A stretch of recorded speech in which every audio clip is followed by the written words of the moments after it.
This is Yuan, a nation that historically was founded in 1271 and ruled China and the territories around it until 1368 when it was overthrown by Ming dynasty. Around that time, steppe hordes were rising in power, and as depicted in EU4 OIRAT in 1444 is one of, if not the strongest horde there is. In today's video, we will be destroying Ming and anyone who comes our way to reforge the Great Yuan to its peak power. Before we begin, I would like to point out that we are incredibly close to 10,000 subscribers, which is a really special milestone, and if you have been enjoying my videos, it would mean the world to me if you would subscribe right now, if you haven't done it yet. As a small token of gratitude, I will be releasing the second part to this campaign, which I have already recorded as soon as we hit 10k.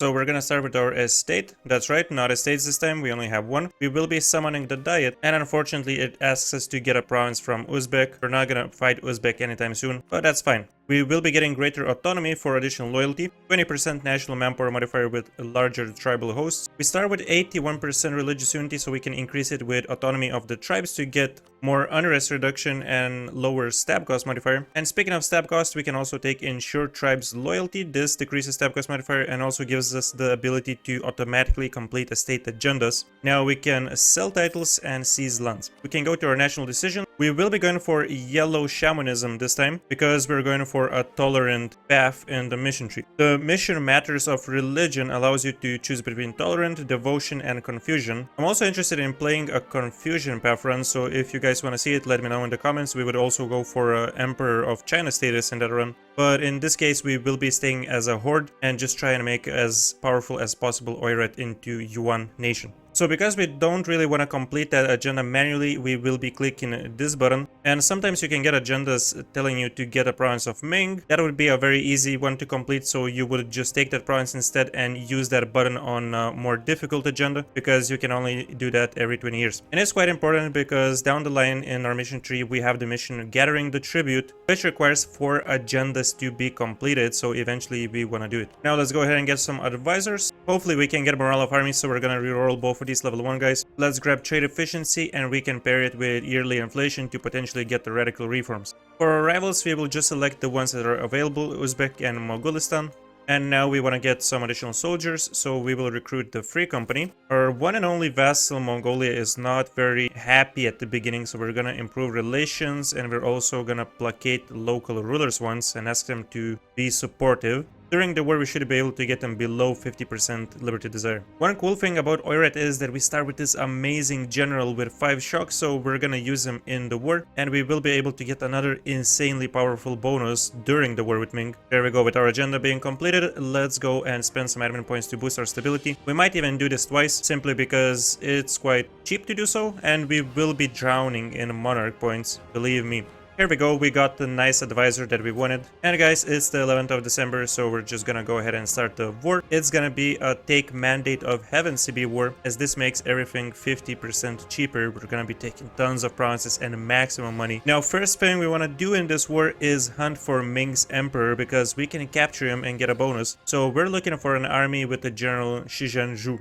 Oh, there he is, guys. There he is. Okay, we gotta team up. Gotta wait for this army. Guys, he's about to be locked. We're waiting for him, and we're gonna pounce on him in Dundugovi. Only another 14,000 sack is coming over, and this 25,000 is stuck on Kazan. We should be good. Yeah, so we're gonna fight 26,000, but we also have Mongolia. Hopefully they're gonna assist us. Please, come on, bro. Join me.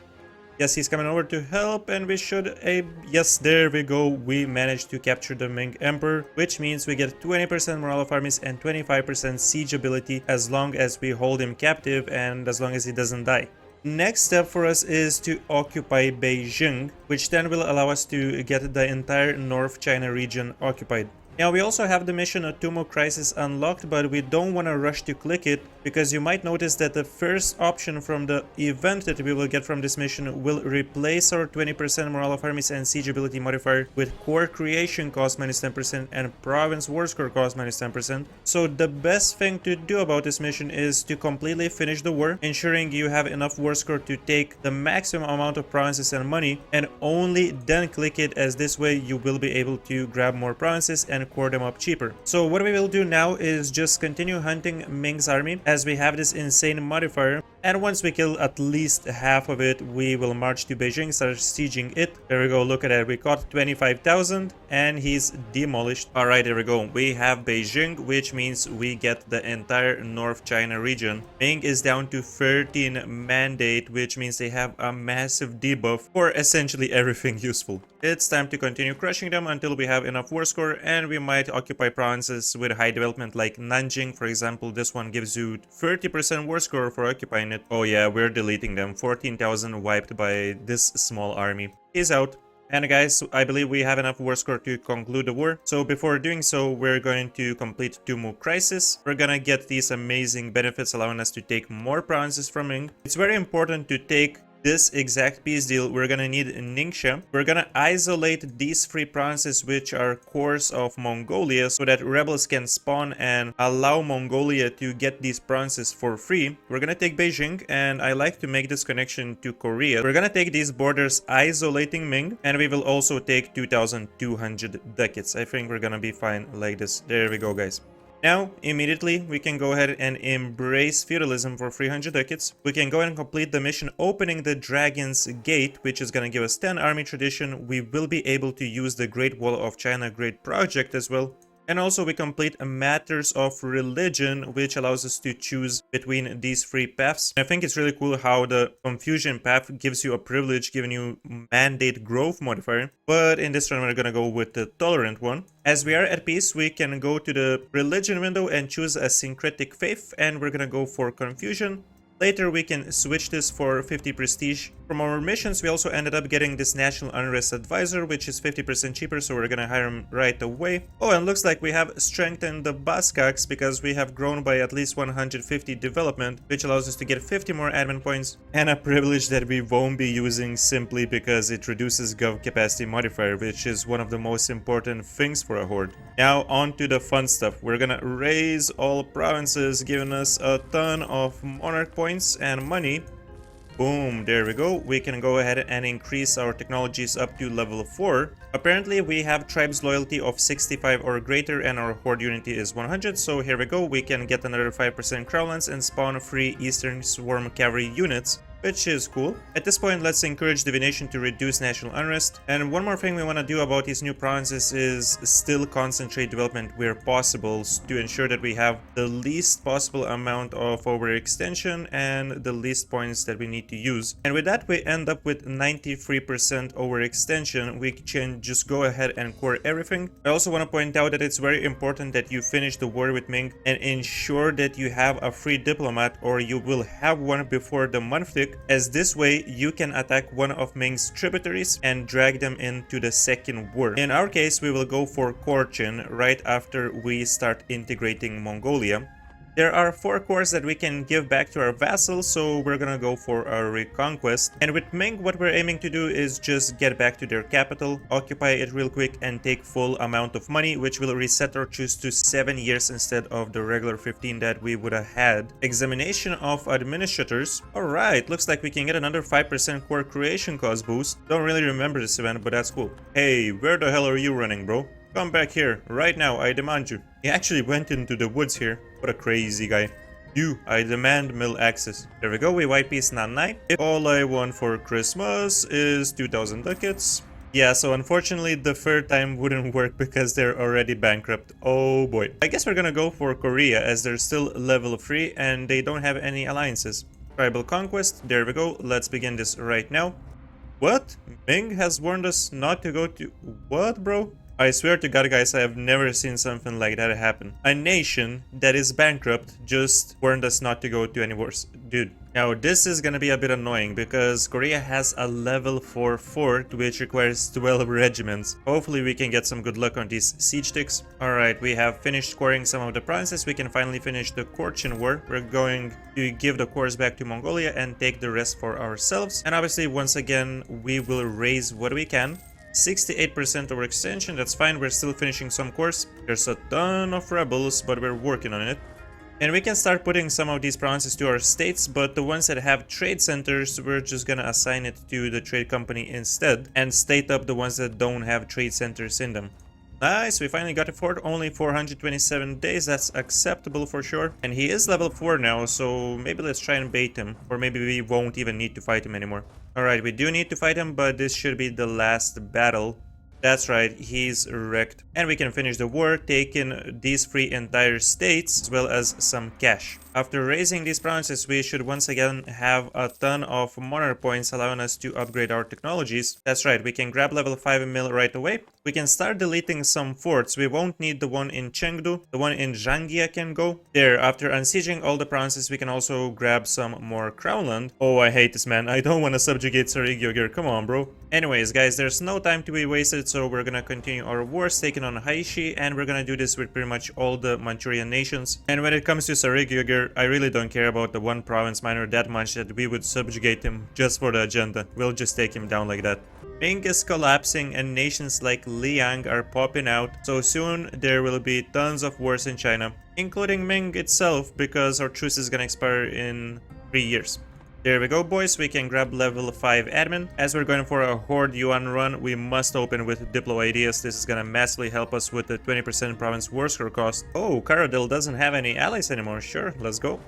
Don't mind if we take some stuff from them. We're boosting our stability even though it costs so much, 174 points. We're gonna have too many points anyways. I can't express how useful this is to maintain the rebels at a good level. There we go, another full annexation.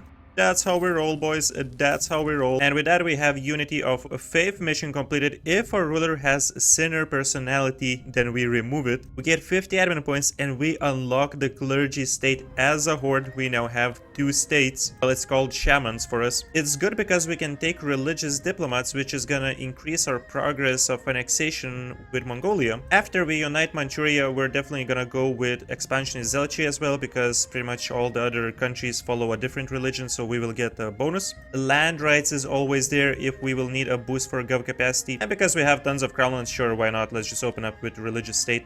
Let's go ahead and reduce our inflation a little bit, as we got a ton of it after we conquered, or took money, I should say, from Ming. Oh, I love it, man. Our rebels are killing Ming soldiers. That's just fantastic.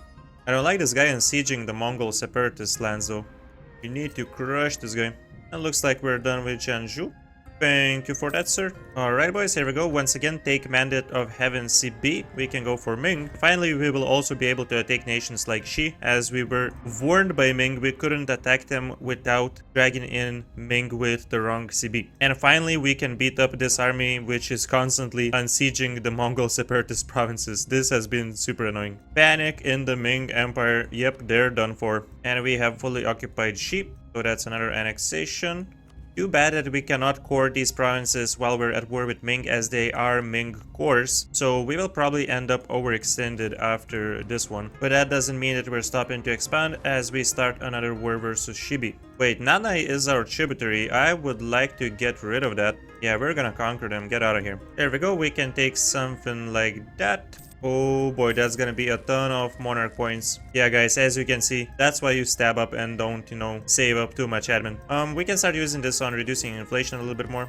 I feel like we can start developing a province for Renaissance, and it might as well be our capital, as it's very cheap to develop because of the cloth that reduces development cost by 10%. So it's 36 points. It's low development as we haven't been able to concentrate much development. So a few admin points, a few mill points here and there, and we are able to get Renaissance. After this war, we also have unlocked Siege Beijing, which unlocks the River Ruler personality. It grants available loot and raising power gain plus 20%. Now, once again, let's go for a raising session. Guys, so many monarch points. It's incredible. We can grab a couple more ideas, giving us cav cost minus 10% and lad leader maneuver. This is 135% overextension, which I guess is not the end of the world. We will have a few rebels, that's a fact, but we can probably dedicate some soldiers to fight these. Okay, finally we have an easy agenda to complete, so this is the second one that we're completing. Beautiful. Yep, so our army force limit is increased by a bit. It's time to get more mercenaries. We want to make sure that we can kill all the rebels efficiently.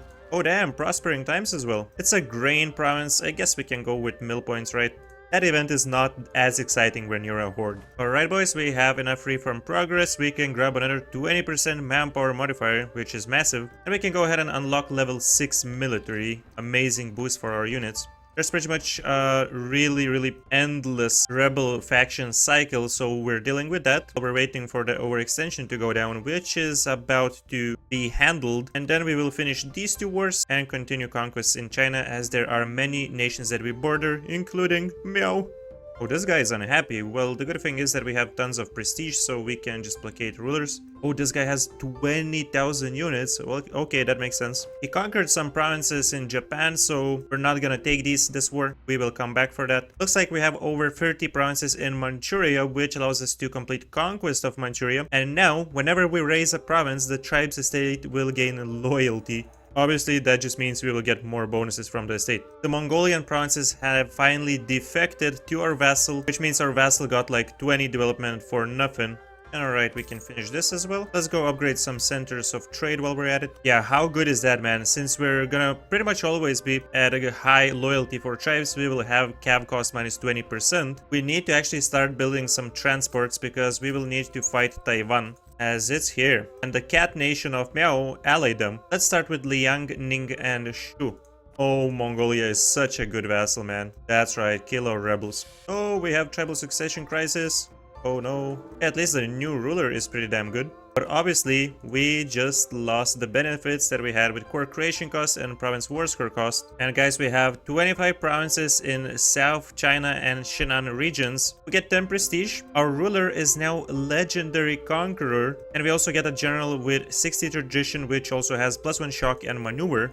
Well, I guess it's a really good timing that our previous ruler died, because this guy is really good. Years of separatism reduction and shock damage. Imagine if he gets the Reaver personality in 25 years. Now, as we continue conquering provinces and raising, we have a good portion of China.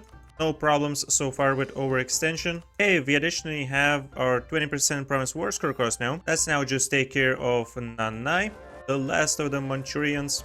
You can just get full annexed. Way too many mill points, so we're gonna get the best generals possible. This way also increasing our army professionalism. Right, we got one with 6 shock and 3 siege. This one's gonna be good. Guys, we have an army larger than 50,000. We are at peace and we won at least 50 battles, so we have promote tribal war games. The event war games will have an increased chance of triggering the Rising Star and Shining Star events, and the general created from these events will have additional shock and siege pips. And we will get the War Games event right now. 5 Horde Unity. Obviously, right afterwards we get Ruinous Games, which kinda sucks, but we have tons of points. We can boost our stab back up. And we can finally fight the fearsome cat nation of Miao along with Taiwan. We have 21 ships built, so we can just go ahead and transport some of our boys right here. And it's also time. Let's go for another war versus Korea, shall we? We got this pretty much immediately, let's go. And I'll definitely take additional siege ability, sure, my boy.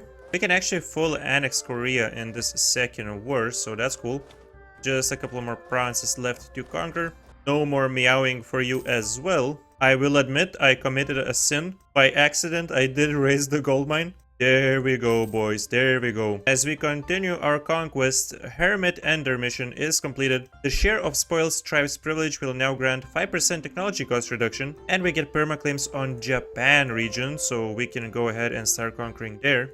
Bam, that's a pretty decent air. Alright, we have upgraded enough centers of trade. We needed 5, and this way we establish new trade routes. We get additional mercantilism and step trade for 20 years, giving caravan power plus 15%. We already have 5 merchants, as we have added quite a few provinces to our trade companies. Let's seize like a province from Mongolia. This is gonna allow us to finish the annexation next month. There we go. How beautiful is that, boys? Nice name placement. And we are an empire. We can go ahead and promote a couple of cultures and complete one more mission, which required us to have a province in Mongolia. We get permaclaim on Mongolia region, and we enable the annual Kurultai triggered modifier in Karakorum. Oh, it's just yearly Horde Unity. I guess that's okay.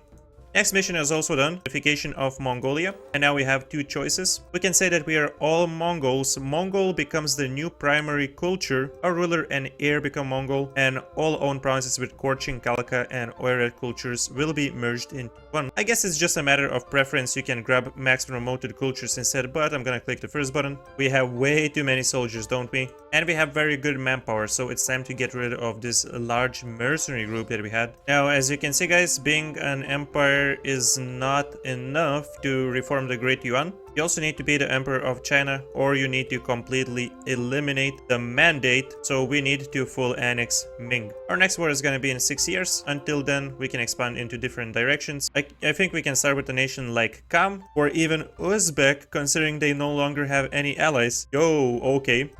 Yeah, I'm just gonna do it right now. I don't want to take any risks. He's got 27,000 units, but he's level 4 mill technology. What are we even talking about? Gonna completely demolish them. The monarch points problem continues. We have way too many points and really nowhere to spend them. I think we just develop some provinces and expand infrastructure where we can, although we don't have that many high developed provinces. Our capital is 42 dev and the next province is 15. We also don't have any inflation. We're pretty much just gonna block off anybody else from Uzbek, allowing us to finish them off whenever we're ready. We have 10 provinces in Central Asia, allowing us to complete people of Kazakh.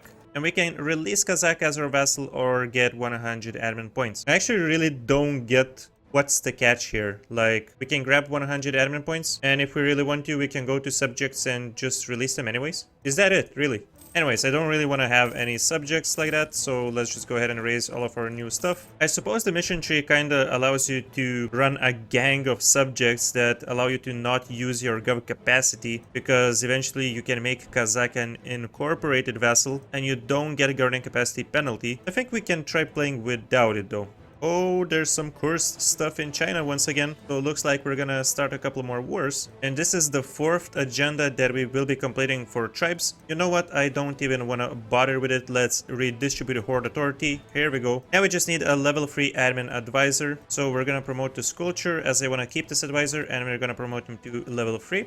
Gathering the tribute is here. 50 gov reform progress, and the Baskak autonomy will now grant +1 loyalty for the state. It is assigned to every time a tributary pays tribute to us. So I guess this is more useful if you're going for the Emperor of China run, right? Bowed heads, bent knees. We completed this mission by becoming a great power, which means we get a modern empire until the end of the game, giving us monthly reform progress modifier +10% and state governing cost -5. And our ruler also gets 1 admin point. He's a total beast right now. Oh, Mongolistan is only allied with Delhi. You know what? They're at war with Muscovy as well. We might just have some of that. Let's finish off Wu, and we're gonna go for UE2. Ming's truce is done in 4 years. Great, that is when we will form Yuan. Rebels, not a problem, as we have so much manpower. Let's grab more units. Another army cannot possibly hurt us. Oh god, once again, admin points. Okay, let's grab level 7. We're gonna constantly have way too many points anyways, so let's unlock admin ideas. Good government policies. Speaking of admin points, we don't need them. Let's grab gov reform progress instead. Oh damn, this nation is actually way too big for us to full annex them. Yeah, I guess that's fine. We can take some extra money. And now for our first stage ability, I don't think we need aggressive expansion impact. We're just going through every and any nation, so let's just go with cav to infantry ratio +20% so we can have more cavalry units. So for the tier 3 government reform, we're gonna go with lip service, reducing our land maintenance modifier. So far we're doing okay with the religious unity, we have 100%. And probably our third idea group is gonna be humanist ideas anyways, helping out with that.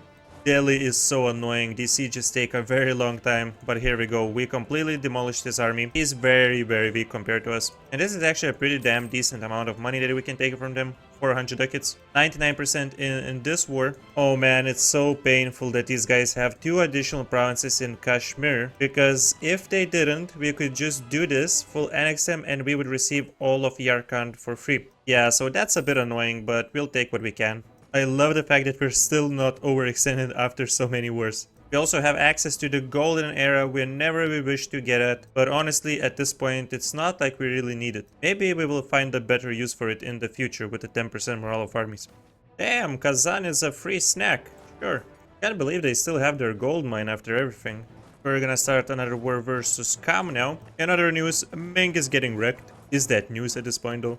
Okay, I won't raise this gold mine, I swear. And boy oh boy would I like to take a piece of Nogai, with the piece being a full annexation as they only cost 83% war score. My guys will be only protected by a jam. Who is a jam again?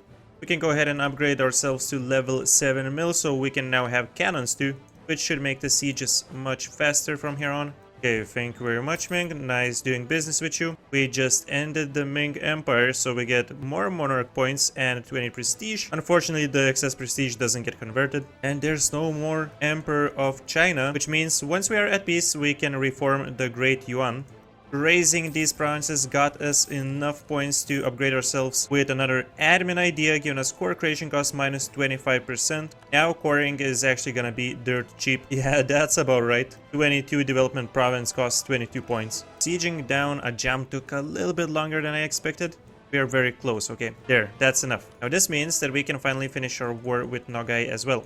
Yes. And boys, let's go ahead and reform the Great Yuan. Sino-Altai becomes our new primary culture. We get more permaclaims, but most importantly, we get this amazing map color. Yes, please give us Great Yuan traditions and ambitions. Check this out, boys. We have national manpower modifier plus 25%, 20% cav compatibility. Once we finish all the ideas, we get governing capacity modifier plus 10%. There's core creation cost 25%, morale of armies, technology cost reduction, shock damage plus 10%, movement speed plus 15%. We have admin efficiency, goods produced modifier. It's everything you would potentially need as a horde nation. We continue following our mission tree and we march into Central Asia. We have over 400 development. We actually have 630 in the provinces in north, south of China and Shinhan, and we employ a level 2 advisor so we can get a courthouse in one of our provinces, some development, and distribute then admin dev.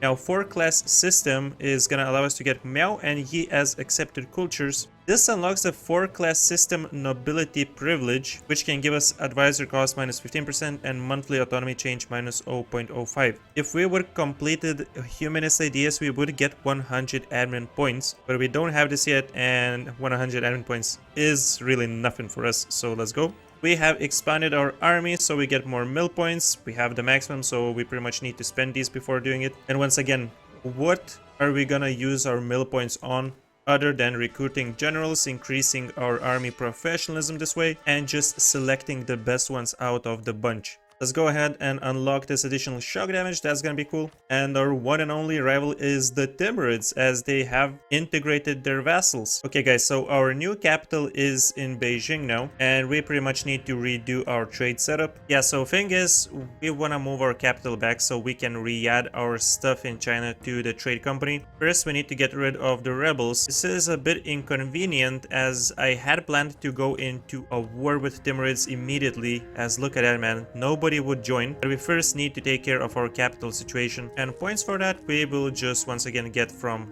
raising. Okay, nice. We can also go ahead and get some additional money. Why not? 900 ducats. Moving capital is only 228 admin points. Here we go. Now, a bit of a problem is that we cannot re-add the trade companies that we had just lost. We need to wait a few years for that. So our income for a while is gonna be in shambles, but because we just sold titles, we should have enough to last for these few years. We should disregard everything and just continue our wars. Awesome, let's go. The situation did not change in the meantime. We can go for a tribal conquest. So we're gonna fight on this front, and at the same time we will continue doing a cleanup here in China. We still have Yue to take care of, and we will take off Wu in a few years once our truce runs out. And really, after taking to these two nations, I want to start some wars in Japan. We built some ships for that. Fighting the Timurids will open up a lot of opportunities to start wars in India, so that's where our focus will go after these wars, India and Indochina mainly.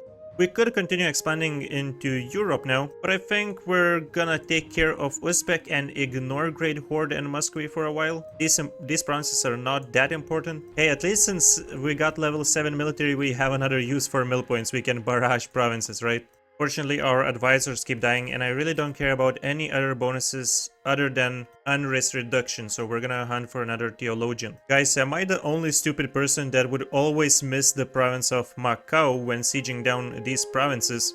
I would just select every province like that, you know, zoomed out, and I would always miss it, but this time I'm not doing the same mistake. I think I would constantly make the same mistake with the province of Aval in Hassa, and Mahra has one Sukutra, yep.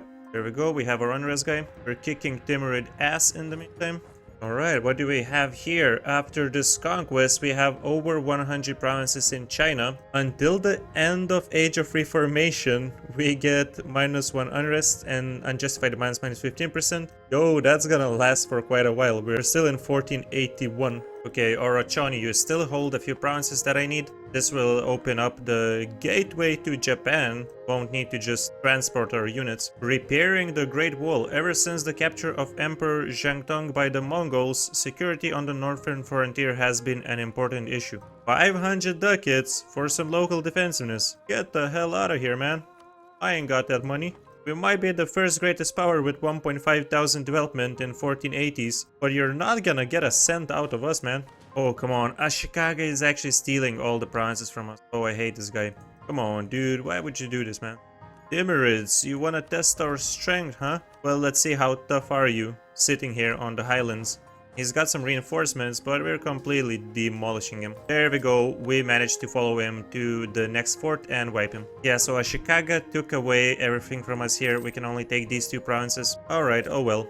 How about we go for a little Divet action? Just really hunting for the guys around us that don't have annoying alliance setups where we would need to travel long distances to reach these boys. In this case, Divet, no alliances, easy target. Revenge against Timur, as we have over 80% war score against him. We get permaclaims on Kazan region and additional general. He just developed something because I was about to take this exact peace deal and now we don't have enough war score. You bastard. Anyways, we can take something like this. I'm most interested in the provinces in India, so that's a good start. There we go, boys. We can finish admin ideas, and we already have our first policy with monthly autonomy change and a diplomat. Let's go ahead and start promoting mercantilism with the excess diplo points. There we go, guys. We can now go ahead and re-add our previous provinces to the trade company, so we're adding all the trade centers back. And really, my recommendation for you guys would be not to add provinces to trade companies before forming Great Yuan, because it really messes with your economy. So for me, it's lesson learned. There we go. After doing that, we once again have many more merchants which we can assign to transfer trade to our main node in Yumen. Jampur, you're mad annoying, bro. We had to fight this guy to take a couple of provinces from Ladakh. So since we went through all of this trouble, we might as well wreck your army and take maximum cash. Demolish, boy. There we go, 700 ducats, that's nice. We can go ahead and grab ourselves some banner cavalry. These units have additional discipline, so it's gonna be quite neat. We have a double full annexation of Guj and Yu. Then we can also go ahead and take Tsang. Unfortunately, Yarkand allied our boy Uzbek, so we need to wait one more year to fight both of these guys at the same time, as this is gonna make our borders look amazing. Oh yeah, we might not be able to take full Uzbek. We can now go ahead and take out the two-province Chinese warlord Wu. Way ahead of time, we have all the technologies at level 8. We also have 66.9 innovativeness. Right, this is done. Beautiful. And you know what? Now let's just go for Japan. Alright, Ashikaga, you ain't ready for this one. Our next truce has finally expired. Okay, so Kipchak is an 18 development province. We'll set our target as Kipchak, co-belligerent Yarkand. Oh, he's trying something funny here though. Let's see if we can stop him. There we go. That's what I thought. On the other hand, where do you think you're going, Uzbek? I'm not gonna allow any shenanigans here. There we go. We managed to catch him and he's dead. Let's see how strong you really are, Japan. Oh, I'm sorry, just wiped out your 12,000. In the meantime, we're also demolishing Yarkand's army. Uzbek is pretty much fully occupied. Yarkand's occupation is such a nice fix for our borders, man. On the other hand, Uzbek is left with just two provinces as well. I swear to God, I played Qing like a couple of months ago, and I also had a two-province Uzbek inside of the nation. This is the curse of Uzbek. And we have another gold mine for ourselves. I believe this is the third one. No, it's actually the fourth one because we also got one in Guj recently. And that was a very, very easy war in Japan. We're taking pretty much half of Japan in one go. That's right. Pouring is once again just like few points. And the issue with 181% of overextension, it's really nothing. It's really nothing because we're about to finish the previous course. So by the time we finish one war and core up the provinces from that war, we're pretty much instantly ready to take new provinces and continue the cycle expanding at an insane rate. We're adding a new use to our monarch points, which we are constantly overflown with. We are now developing our gold mines, even the ones that are very expensive to develop, like the one in Saparang, which is a glacial terrain province. We can still easily bump this up to 10 development. Reduced autonomy only in gold mines, pretty much reducing autonomy only in gold mines because of the rebels. And because we don't need to, we have 30% crownlands. We also received some buffs from the mission tree which reduce autonomy. And yeah guys, pretty much we don't have any issues with our economy. We can continue expanding at an insane rate. We have a massive army which we can improve. It's 1493. We already finished 2 idea groups, and for the third idea we will be going for humanist ideas. We could throw in horde ideas into the mix, but honestly the aggressive expansion impact doesn't really help. We already have strong armies, so it's not like it's really necessary. This is what our subjects window looks like. We have a bunch of trade companies. We have the El Clasico Uzbek surviving with 2 provinces. And I hope you guys enjoyed this video, as I would like to end it right here. If you would like to see the part 2, click the like button, subscribe, and I will see you next time. Thank you so much for the support of the YouTube channel members RogueRhino, Biologist, and Lazar, as well as Patreon supporters Lazar and Nikolas. Your support is greatly appreciated.